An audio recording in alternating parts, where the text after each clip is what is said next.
Hi everyone, and welcome back to Intro to Criminal Justice. On to Chapter 6, Policing Innovations and Controversies. In this chapter, we touch on the issues of use of force, the militarization of police, stress and burnout, policing and technology, and sex and race. Things to consider in this chapter. Police use of force, page 164. Tennessee v. Garner, 1985, page 165. What is posse comitatus? What is it? Also look at the focus on ethics topic, to trust a partner, page 190.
At the dawn of the 20th century, the United States found itself at war with first Spain and then the Philippines.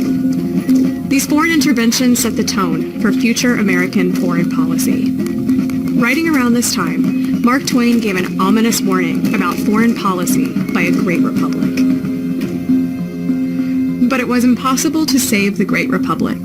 She was rotten to the heart. Lust of conquest had long ago done its work. Trampling upon the helpless abroad had taught her, by a natural process, to endure with apathy the like at home. Multitudes who had applauded the crushing of other people's liberties lived to suffer for their mistake in their own persons. The natural process Twain describes occurs through a framework we call the Boomerang Effect. In the absence of strong formal constraints, tactics used in foreign interventions abroad are later used to limit the liberties of people back home. Like a boomerang, the U.S. government aims its policies abroad, only for them to return back to the United States. This occurs through the development of human capital, physical capital, and an interventionist mindset, which are necessary to control others. One illustration of the Boomerang Effect is the militarization of domestic policing. Historically, the American police and military served two distinct functions. The police protected and served the American public, while the military defeated external threats. Over time, that distinction was blurred. In 1967, for example, ongoing race riots left the LAPD in search of more effective crowd control methods. Former Marine John Nelson provided a solution. During his deployment in Vietnam, Nelson served on a special force recon unit. Nelson had these accurate and aggressive tactical units in mind when he proposed creating SWAT teams to aid the LAPD in crowd control. Whereas the average Marine unit would kill about 7.6 people per man lost, a force recon unit would kill about 34. And whereas a regular Marine unit would initiate combat with the enemy only about 20% of the time, a force recon unit would initiate combat 95% of the time. This demonstrates the role of human capital. Intervening abroad provides a learning environment in which participants obtain a unique set of skills to coercively control other people. The skills developed abroad return home, as experiences and training from foreign intervention are transferred to domestic positions. Implementing Nelson's idea required somebody with some rank and some chutzpah to champion it. Daryl Gates, a World War II veteran and LAPD inspector, filled this role. He understood and approved of Nelson's proposal and spearheaded the development of the first SWAT team. SWAT teams became more widespread at the end of the Cold War as policymakers focused on initiatives like the war on drugs. The physical capital of the military, such as tactical gear, assault rifles, and armored vehicles, was donated to domestic police throughout the United States by the federal government. This allowed even small agencies to create SWAT units. This combination of human and physical capital contributes to more aggressive forms of domestic policing. An example is the no-knock raid, where police officers enter the personal property of citizens without notifying them, without knocking. The number of no-knock raids has risen dramatically over time. Since 9/11, a series of federal programs have made state and local police increasingly reliant on the federal government for training, equipment, and intelligence, as well as subject to the federal government's rules, regulations, and influence. This process of centralization places more power in the hands of the federal government and weakens the checks created by dispersed political power. Domestic police, who once focused on protecting citizens, begin to view citizens as potential enemies who must be monitored and controlled, threatening their civil liberties.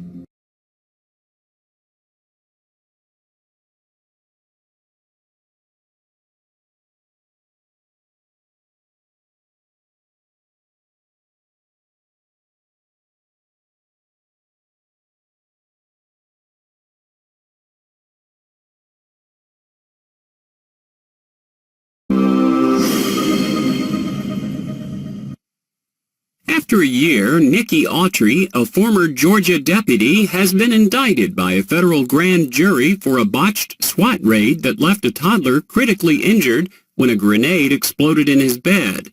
The 19-month-old toddler, Bobo Finespan, lost part of his nose and left nipple and suffered burns to his face, brain injuries, and a collapsed lung when a police stun grenade exploded in the playpen he was sleeping in May 2014. The federal indictment was issued after local authorities declined to charge any of the deputies involved in the raid and says Autry gave false information. According to a statement from the U.S. Attorney's Office, her affidavit for a search warrant claimed an informant had purchased meth at the home. But the federal grand jury found that wasn't true. As a result, Autry faces 4 charges of violating the family's civil rights.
every day is different in police work. You never know what that next call is going to be. It could be a cat up a tree. It could be a man with a gun. You just never know. It's an adrenaline rush, but you have to keep it in check. It's a lot, and your family does suffer sometimes.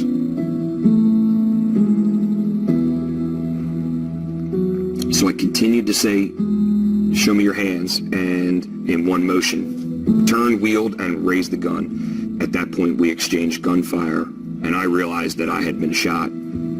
I spent one night in the hospital. They ran a bunch of tests. I had to see our police psychologist to get cleared for work. Well, you kind of get the blessing, yep, you're good to go, and everything seemed fine. You know, it's kind of like get back on that horse.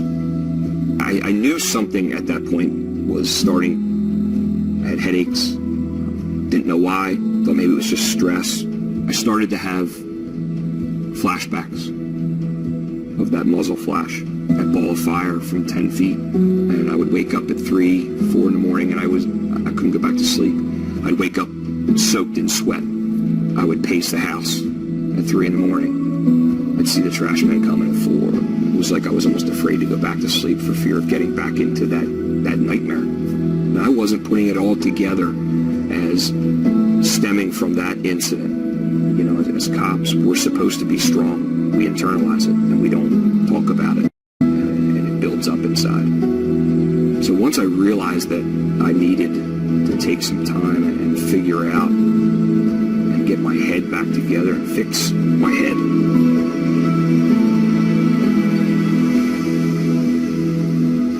I never had given that a thought. You have all these military vets in our department that saw battle and saw time, and they're all fine. And here I am, struggling. I just got shot in the leg. It wasn't like anything crazy like these guys have experienced. It was humbling and embarrassing. And I said I would do whatever it took. And I did. I never stopped the treatments because I was still having the symptoms. Yeah, I was able to better handle it and deal with it, but the symptoms were still there.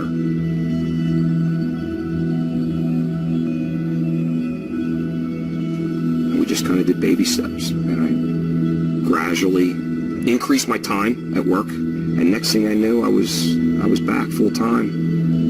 At one point, and I don't know when it was, I started to realize the night terrors were gone. The muzzle flash was gone.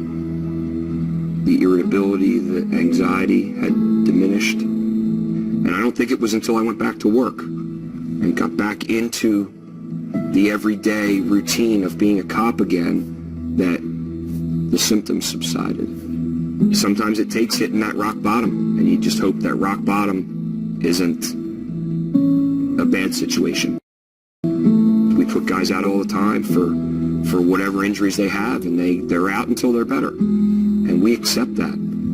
But the mental health aspect of our job is something that we need to focus more on. I'm not a big public speaker. But in this case, I don't mind sharing. For me, it is therapy in itself, just talking about it. And it does make me feel good that I can be a success story. To be able to, tell somebody that it is possible to get through this. That's the story that I want to share with people.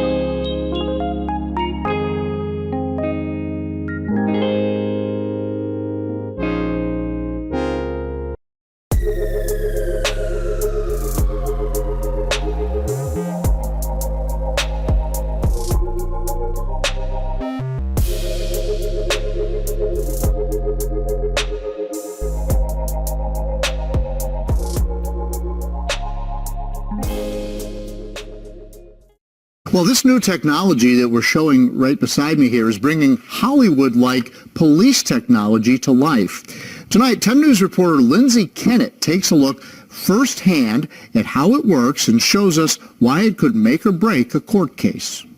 At the scene of a crime, Roanoke City forensic investigator Chris Levering's job is to collect all the evidence. I'm not concerned with guilt or innocence. My job is to present the evidence. The evidence speaks for itself. But he says it's not always like what you see on TV, until now. This is the Faro Focus 3D laser scanner. It uses a laser and a spinning mirror to capture millions of pictures.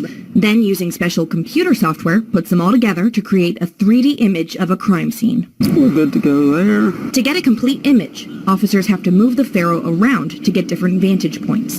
That could mean anywhere from 4 to over 50 separate scans. Obviously, the longer the scans, the better the quality, but then the longer you're there doing scans.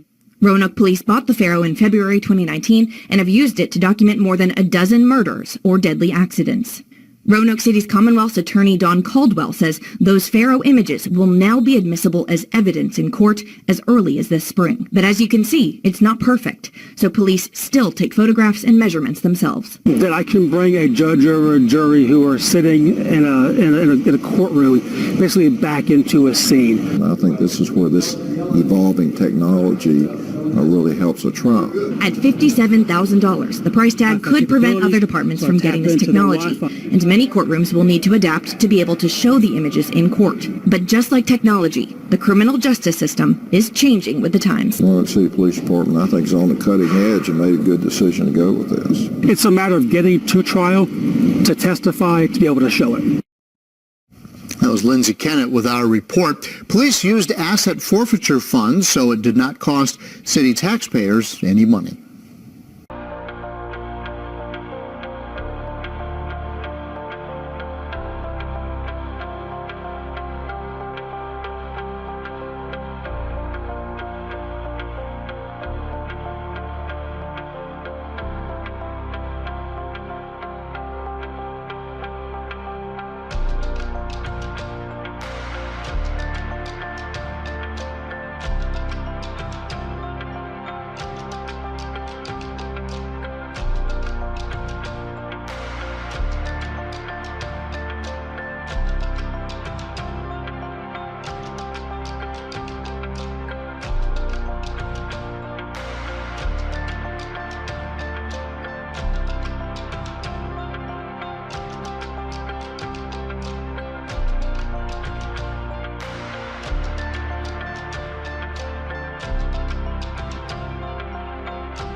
Although it's 2020, we still find that it's a very small percentage in terms of women in law enforcement. What can we do better? How can we move forward? I never felt like I was going to go in there like guns blazing because I understood this was a man's predominantly job and females were new coming into this job. So finally came that time when I walked across stage. They gave us the assignments the day before we graduated, and they said that I was going to go to the Southwest District. When I first went there was a gentleman who met me on the parking lot. He says, "Here, if you don't know how to get into the building, I'll show you." So he walked me around to the back where I went into the parking lot. I walked in. So as I looked around, I realized I only had one other female on my shift, and she didn't talk to me. Because back then, they really didn't talk to officers. You know, you kind of had to prove yourself.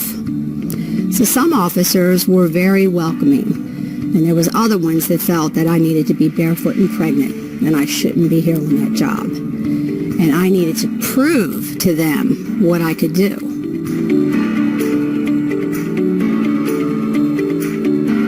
The reason that we need women in law enforcement, especially considering police reform, is that we need that balance. It's not just about discipline. It's not just about corrective action. It's also about critical thinking and decision making. If for nothing else, their maternal instinct.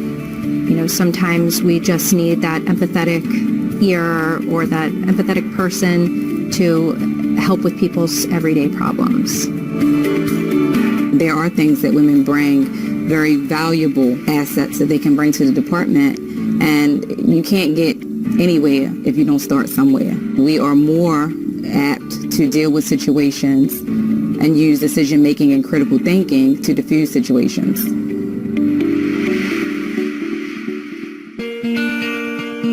My parents are immigrants from Dominican Republic, and they had goals and they had dreams, and they wanted a better life for my sister and I at the time because my brother was born here. So bringing us to the United States was the idea of a better life. They struggled to assimilate when they came to the United States. It was a struggle for me to learn English coming here because I was born in the Dominican Republic. So I understand what it takes, what it is to have integrity, what it is to have character, what it is to always help. I always say this as part of my DNA. It's part of my DNA. It's just something that I do. And for those people that know me, they know exactly how I am. I'm an officer at work, and I'm still Maria when I come home, but there's no huge distinction between the two. If my friends need anything, I'm ready to jump and help. If one of my family members need anything, I'm ready to assist. If I'm out in my community and I see that someone needs something, I'm ready to jump and help out. I mean, that doesn't change. And I truly, truly believe that this is a calling.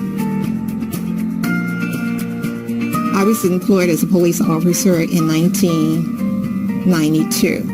I was one of the group of officers who were assigned to the Eastern District as neighborhood services officers. I worked as a recruiter for over 20 years. I have a son and a granddaughter who are currently employed here. I was a little hesitant, of course, being a grandmother. You worry about your kids, I know it can be dangerous at times, but it's so rewarding. I am just so very proud of my granddaughter, who is a very quick learner. She listens. She takes advice. I'm glad that she decided to follow in my footsteps. I had a family member, my sister. Her name is Penny Sprinkle. And she is not only my best friend. I am thrilled to say that I'm her sister. But she was working at a warehouse. And I told her, I said, they have benefits here. It's a little different, but I think you enjoy it, and I think you would like doing this. So she did. So she came through the academy, and she wound up becoming a police officer as well. I'm very proud the fact that she followed my footsteps. And I also have a niece, and I have a nephew that's also joined. One is in the Eastern District, and the other one is here at headquarters. For me, I didn't even know that I influenced my daughter. It's amazing how people watch, and your kids, and they just absorb all that you are. I was very surprised when she decided that she wanted to do this. Her being here and also other young women, I would like to support them and let them know they can do whatever it is that they want to do. Our cultures are very different. Whenever I come in contact with a member of the Hispanic community, it's comforting for them to know that there's someone that looks like them wearing a uniform and also protecting them. There's a certain type of comfort that's hard to explain. I'm very proud that I know that I made a difference in a lot of people's lives, because I still have people that come up to me and say, hey, you might not remember me, but you came to my house such and such a day, and you were right there when we called you. You did exactly what you said you were going to do, and I just wanted to thank you. And that right there is the most precious gift that we can receive as Baltimore City police officers, is acknowledging the fact that we do have a tough job. I would advise the females to get out there, learn daily. Every day is different. You have an opportunity to learn a lot of things. There are just so many units, sections, and divisions that you can work in. Let nothing stop you. Stay grounded. Keep your head on straight. Listen and learn. If you truly see yourself helping people here, regardless of the circumstances, regardless of what people think. If you can get past all of that and you can wear this uniform with honor and courage, and you can go out here and show people what you're about, you can make a difference, not only in your own life, but also in the communities here. Don't be afraid to seek advice of those who have come before you. And having it from the perspective of another woman, I think that would be the most honest way. So of course, guard your reputation. Don't trust that anyone else is going to make it happen for you. You have to make it for yourself. And you have to make some of the best decisions, because those decisions are going to follow you throughout your entire career. If they call for help, you better be the first one there. Because this has nothing to do with something personal. It has nothing to do with black or white. We are all blue. And I have carried that with me from this day forth.